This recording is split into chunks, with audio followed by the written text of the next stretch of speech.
naman ang kulitan dahil mga tiktropa nating Marites. May napulot na naman issue online. Kaya naman mga tiktropa, kumapit na kayo dahil eto na! At para mas masaya ang kwentuhan, sasamahan natin yan ng kantahan together with Inampalan, Darilong. And this time, 2 liham ang natanggap natin ngayong umaga. Pakinggan natin ang kwento ni na Cebuana Babe at Sir Jay. Maayong buntag mga tiktropa mula dito sa Queen City of the South, Cebu. Heto na nga, may nakilala akong pogi, Manila boy. Pero di tulad nung ibang bakasyonistang nakilala ko, hindi siya mayabang super down to earth. Kahit nung inaya ko siyang magsutukil at puso, walang arte at game na game. Ang mature niya pang kausap. Siguro nga dahil mas matanda na siya sa akin ng 10 years. Oo. Ay. Pero bago kayo mag-react, 23 years old naman na ako. So carry naman yun, di ba? Kaya kahit ilang linggo pa lang kaming nasa talking stage, I think ready na rin akong ibigay sa kanya ang aking puso. Ay nako, Cebuana Babe. Padala mo naman kami ng lechon dito. Pero alam mo, gets na gets ko yung nararamdaman mo. Namin ni Faith, yung kilig na sing-tamis ng dried mango. Kaya para sa'yo, ang awitin ni Miss Aramina.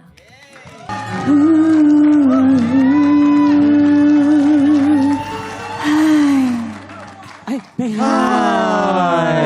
Meron pala dong Oo. Kaya, What's up, mga tiktropa? This is Sir Jay.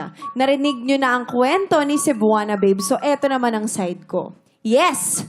Nabihag ng isang Cebuana ang puso ko at parang nag-a-agree din ang universe dahil nalaman kong pupunta din pala siya sa Maynila para ituloy ang pag-aaral niya. Siya kasi ang breadwinner sa pamilya niya kaya inuna niya munang patapusin ang mga kapatid niya. O, di ba? Maganda na, responsable pa. Pero heto na nga. May nalaman akong isang detalye na magiging hadlang sa love story namin. Pero bago ko i-reveal yan, pwede po bang pa-request muna kay Sir Daryl ng theme song ko para kay Cebuana Babe? Dahil gustong gusto ko talagang sabihin sa kanya na, ikaw na nga. grabe naman yun. Parang binitin nyo naman ang kwento, Sir Jay. Pero sige, dahil malakas ka sa amin, heto na ang team song nyo ni Cebuana Babe na awitin ni Sir Daryl Ong. ikaw na nga ito. Grabe. Ang masasabi ko dyan, Bigang Jaka dyan! 5 stars. 5 stars yan! 5 Sa amin. Ay, Kuya Will. Pero kumapit na kayo mga tiktropa, there's a reason why Sir James ang nickname ko. Because, well, I am in fact a professor.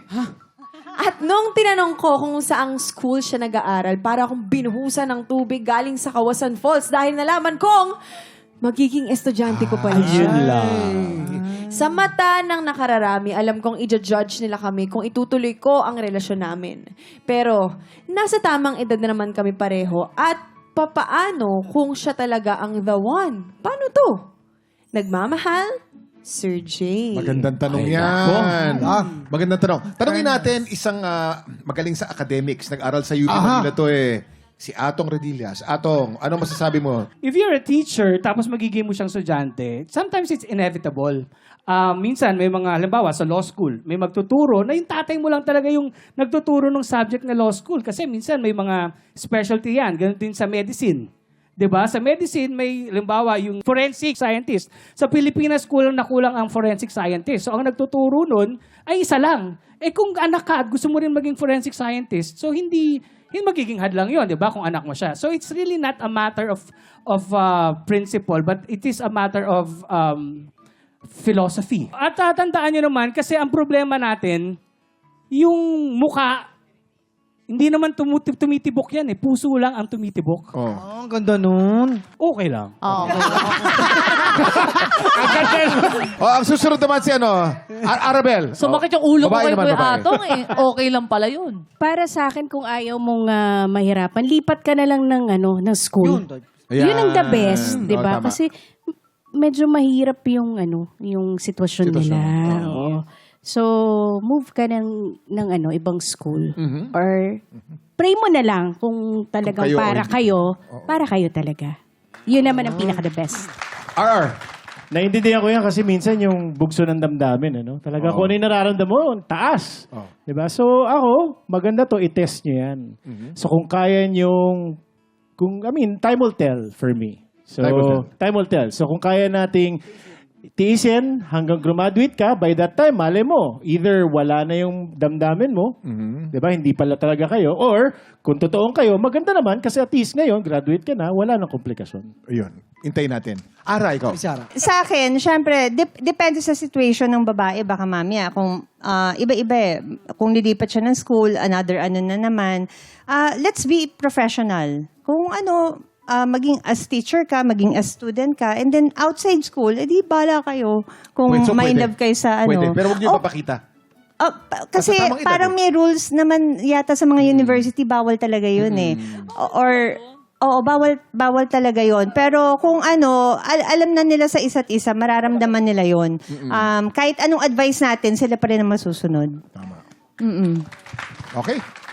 Si Kuya Daryl Sige, din daw. Daryl, gusto Oh, namin Daryl. marinig. Oo, may binubulong dito. Parang may Wala, pinagdala. Share mo okay lang. naman sa amin Hindi, yun. It's actually same sa sinabi ni Miss Ara. If they're mature enough to, kumbaga, i-handle yung pagiging yung professor and student and at the same time, yung relationship, hindi magiging hadlang doon, then I think okay lang naman.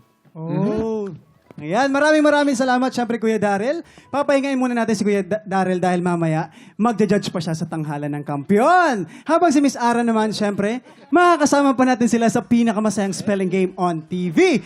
Bawal magkamali na sa pagbabalik ng Six Months